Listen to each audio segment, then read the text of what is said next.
Nasubukan mo na ba yung ganitong luto sa talong? Hiniwa ko lang ito ng papilog na medyo maliliit at pinirito ko.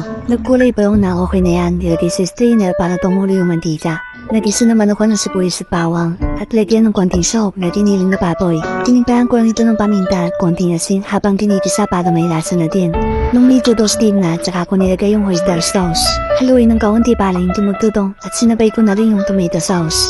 Naglagay lang ako ng kaunting tubig at asukal para medyo sweet. Konting toyo at salatsa puro optional. Ikaw nang bahala kung gaano karaming ilalagay mo. At paprika. Nung okay na yung lasa at masarap na, dito ko na nilagay yung talong.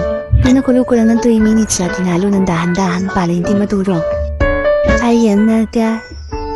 Promise masarap to. Try mo.